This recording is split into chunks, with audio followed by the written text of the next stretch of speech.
Saudara-saudara sekalian, jika kita berbicara tentang konflik di Gaza pada tahun 2023 sampai dengan 2025, maka sejumlah ketentuan hukum internasional sangatlah relevan. Di antaranya tentang perlindungan warga sipil, kemudian tentang larangan tindakan yang bersifat menghukum seluruh populasi. Apa saja? Mari kita bahas lebih lanjut. Pertama, hak untuk hidup adalah hak dasar yang dijamin pada pasal 6 International Covenant on Civil and Political Rights atau ICCPR. Pasal ini menegaskan bahwa setiap manusia memiliki hak melekat untuk hidup dan tidak seorang pun boleh dirampas haknya secara sewenang-wenang. Ketika serangan besar-besaran terjadi di wilayah sipil padat penduduk tanpa perlindungan yang memadai, maka timbullah potensi pelanggaran non-arbitrary deprivation of life. 2. Perlindungan warga sipil secara langsung diatur dalam Konvensi Jenewa 4 tahun 1949, khususnya pasal 27 yang menegaskan bahwa warga sipil harus diperlakukan secara manusiawi dan dilindungi dari tindak kekerasan ataupun ancaman kekerasan. Lanjutnya pasal 32 yang melarang segala bentuk tindakan yang menyebabkan penderitaan fisik termasuk hukum kolektif. Yang selanjutnya pasal 53 yang melarang perusakan properti sipil kecuali benar-benar dibutuhkan oleh operasi militer yang sah. Terakhir, pasal 55 sampai 56 yang mewajibkan pihak okupasi memastikan pasokan makanan, obat-obatan, serta menjaga layanan kesehatan. Ketiga, tindakan yang berdampak pada seluruh populasi Gaza dilihat melalui prinsip larangan hukuman kolektif yang secara tegas tercantum pada pasal 33 Konvensi Jenewa. Pasal ini menyatakan bahwa hukuman kolektif, intimidasi, dan tindakan teror dilarang. Artinya tidak boleh ada tindakan yang menghukum seluruh masyarakat atas perbuatan individu atau kelompok tertentu ketika akses makanan, air, listrik, bahan bakar, serta bantuan kemanusiaan dibatasi bagi seluruh penduduk. Hal itu berpotensi dipandang sebagai bentuk hukuman kolektif yang dilarang oleh hukum humaniter internasional. Ya, larangan tersebut berkaitan dengan prinsip-prinsip utama hukum humaniter internasional, yaitu distinction, kewajiban membedakan warga sipil dari kombatan. Dan yang kedua, proportionality, larangan serangan yang menimbulkan kerugian sipil berlebihan dibanding keuntungan militer. Precaution, kewajiban mengambil langkah pencegahan untuk meminimalkan korban sipil. Jika kebijakan militer tidak memperhatikan tiga prinsip ini, maka tindakan tersebut adalah melanggar hukum humaniter. Dalam ranah pertanggungjawaban, aturan-aturan ini termasuk dalam Statua Roma ICC. Pasal 7 mendefinisikan crimes against humanity, pembunuhan, pembunuhan paksa, penyiksaan, dan tindakan tidak manusiawi terhadap penduduk sipil. Lalu dalam pasal 8 mengatur war crime, termasuk serangan terhadap warga sipil, fasilitas medis, dan penggunaan kelaparan sebagai metode perang. Dengan demikian, jika kebijakan mau serangan menimbulkan penderitaan luas dan sistematis terhadap penduduk sipil, maka tindakan tersebut dapat masuk kategori kejahatan perang atau kejahatan terhadap kemanusiaan di bawah yurisdiksi ICC. Dalam perspektif hukum Islam, konflik kemanusiaan di Gaza dapat dilihat melalui prinsip maqasid al-syariah, yaitu tujuan-tujuan syariat yang menjaga kemaslahatan manusia. Di antara tujuan terpentingnya adalah menjaga jiwa, agama, serta perlindungan terhadap martabat dari manusia. من أجل ذلك كتبنا على بني إسرائيل أنه من قتل نفسا بغير نفس أو فساد في الأرض فكأنما قتل الناس جميعا ومن أحياها فكأنما أحيا الناس جميعا ولقد جاءتهم رسلنا بالبينات ثم إن كثيرا منهم بعد ذلك في الأرض لمسرفون. Dalam Quran Surah Al-Ma'idah ayat 32, Islam menegaskan bahwa hak hidup adalah hak paling mendasar. Membunuh satu manusia sama dengan membunuh seluruh manusia. Oleh karena itu, serangan terhadap warga sipil, anak-anak, orang tak bersenjata, bertentangan langsung dengan prinsip dasar syariat. ولقد كرمنا بني آدم وحملناهم في البحر والبحر ورزقناهم من طيبات وفضلناهم على كثير ممن خلقنا تفضيلا. Dan juga dijelaskan pada Quran surah Al-Isra ayat 70, Islam menempatkan martabat manusia sebagai nilai yang sangat luhur. Allah telah menyatakan bahwa seluruh anak Adam telah dimuliakan tanpa membedakan bangsa, ras maupun suku. Prinsip ini selaras dengan nilai kemanusiaan universal yang melarang tindakan penindasan serta serangan terhadap populasi sipil. لا إكراه في الدين قد تبين الرشد من الغي فمن يكفر بالطاغوت ويؤمن بالله فقد استمسك بالعروة الوثقى لا انفصام لها والله سميع عليم. Ayat ini menegaskan bahwa Islam menjunjung tinggi hak beragama atau hak al-adil. Artinya, tidak boleh ada paksaan dalam urusan keyakinan, apalagi sampai merusak tempat ibadah dan melumpuhkan ruang hidup masyarakat. Ini berarti kebebasan beragama, apalagi keamanan komunitas sipil adalah bagian dari ajaran syariat. يا أيها الذين آمنوا كونوا قوامين بالقسط شهداء لله ولو على أنفسكم أو الوالدين والأقربين إن يكون غنيا أو فقيرا فالله أولى بهما فلا تتبعوا الهوى أن تعدلوا وإن تلووا أو تعرضوا فإن الله كان بما تعملون خبيرا. Melalui ayat ini, Islam juga memerintahkan umatnya untuk menegakkan keadilan dan menghindari kezaliman sesuai dengan etika perang yang diajarkan oleh Rasulullah SAW, yakni tentang tidak membunuh warga sipil, menghancurkan tempat ibadah, apalagi sampai memusnahkan penghidupan masyarakat. Dari sini dapat kita ketahui bahwa syariat sangat menekankan tentang pentingnya perlindungan manusia. Dengan demikian, dari perspektif hukum Islam, segala bentuk serangan yang menghilangkan nyawa warga sipil, kelaparan massal, dan penderitaan luas sangat bertentangan dengan maqasid al-syariah dan pesan utama Islam sebagai rahmat bagi seluruh alam. Saudara sekalian, pada kesempatan ini kami akan melakukan wawancara reflektif bersama Ibu Sidin mengenai isu kemanusiaan di Gaza.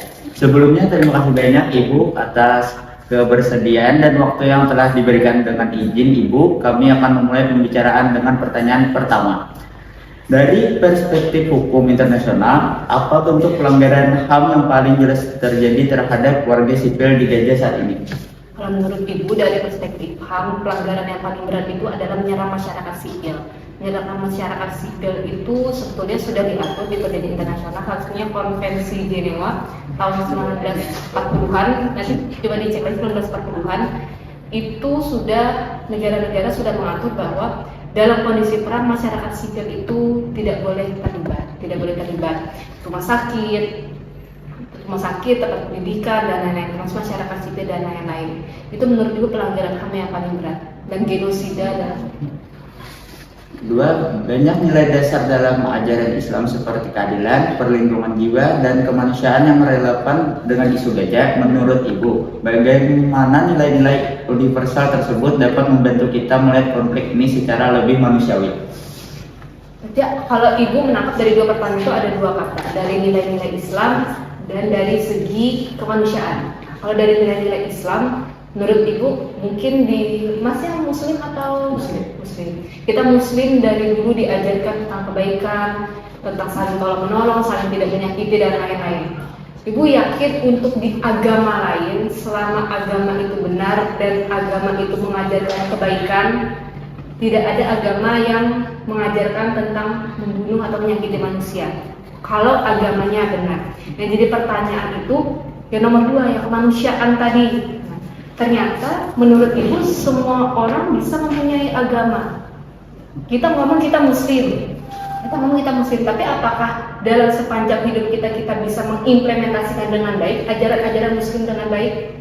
Belum tentu, tergantung individu masing-masing. Begitu juga dengan agama lain, termasuk agama yang sedang kita negara Israel ini kan tentu orang-orangnya punya agama. Yang jadi persoalan itu apakah agamanya mengajarkan keburukan atau kebaikan? Nah, nanti kan bisa dicari tahu agama mayoritas Israel apa ya kan? Nah, bisa jadi agama yang di mayoritas Israel itu mengajarkan kebaikan. Tapi ternyata diimplementasinya tidak demikian. Ibu yakin semua agama itu mengajarkan tentang kebaikan, kecuali agama yang tidak benar. Saya itu sih. Menurut Ibu, apa yang terjadi penyebab lambatnya respon dunia internasional terhadap tragedi Gaza dan bagaimana Ibu memandang fenomena standar ganda dalam penegakan HAM global? Menurut Ibu, terkadang memang ini kan ada hubungannya dengan dunia barat. Kita di suatu dunia dengan berbagai macam negara, kita itu punya kepentingan. Ya kan? Mungkin kalian sering mendengar ada negara yang lebih berkuasa, ada negara maju, berkembang, dan negara, kalau Ibu tidak berani bilang negara miskin. Menurut Ibu kurang tepat negara miskin, negara belum berkembang. Dan negara belum berkembang ini kan membutuhkan negara berkembang. Negara berkembang membutuhkan negara maju. Salah satu negara maju siapa? Amerika. Amerika punya kuasa tidak sampai hari ini.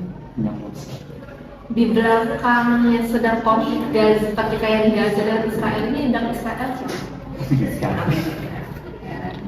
Apakah negara-negara lain, ini kalau Ibu ngomong belak-belakan, tapi kan pendapat Ibu, apakah negara-negara lain Amerika misalkan mendukung Israel? Walaupun tidak 100% secara nyata, tidak 100% secara nyata mengucapkan itu. Apakah negara-negara yang membutuhkan Amerika berani melawan Amerika? Ini kalau Ibu ngomong belak-belakan aja, berani melawan Amerika? Kan ada beberapa faktor. Kita membutuhkan negara berkembang, negara belum berkembang ini membutuhkan negara maju dari segi politik, dari segi ekonomi, terutama kalau menurut Ibu dari segi ekonomi. Dari segi ekonomi saja kita masih tergantung dengan dolar Amerika. Ya kan? Dari segi ekonomi, dari segi politik dan lain-lain. Itu menurut Ibu. Kalau dari segi ininya, dari segi politik sama segi ekonomi. Bagaimana Ibu melihat peran kampus, khususnya Sivitas Akademi Hukum dalam memberikan kontribusi moral maupun intelektual terkait isu kemanusiaan seperti Palestina?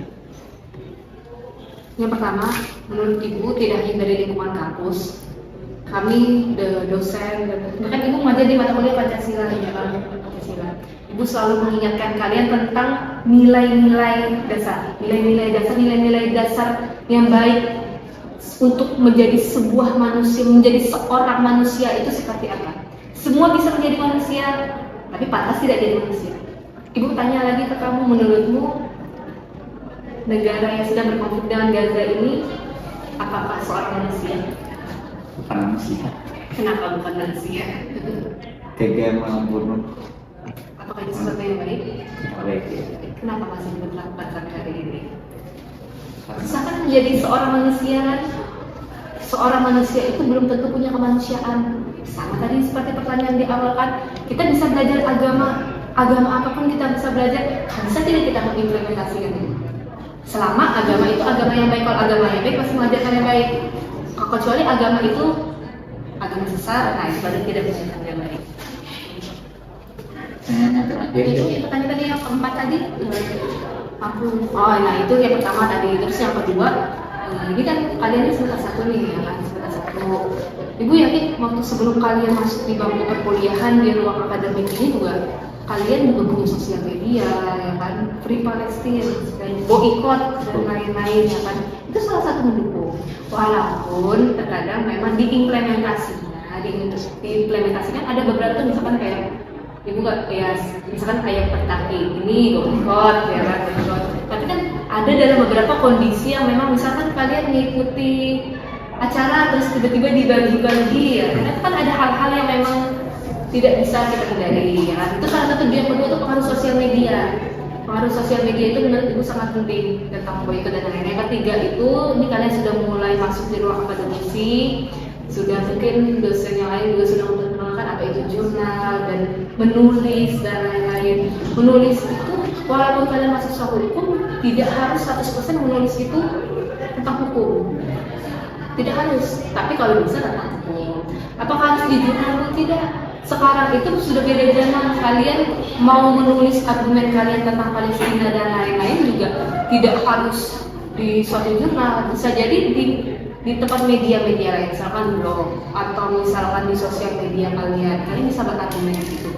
Terus selain di sosial media secara konvensional kan bisa. Kenapa di konvensional kan bisa? Sudah mulai kan ada tugas-tugas membuat poster dan lain-lain. Kalian sudah mempunyai skill minimal untuk Canva dan lain-lain kan sudah ada gitu. Sebetulnya bisa ada menurut Ibu ada satu solusi yang saat ini, yang pasti saat ini itu sedang di sosial media dan lain-lain yang bisa kalian lakukan, tahu nggak apa?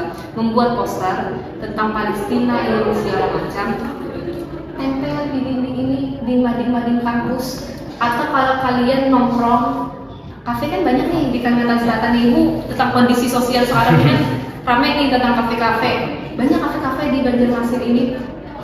Izinlah satu poster kalian tempel di kafe itu tentang Free Palestine, itu yang secara konvensional. Tapi kalau media sosial kan ya kalian lebih paham sendiri lah, gampang men-share dan lain-lain.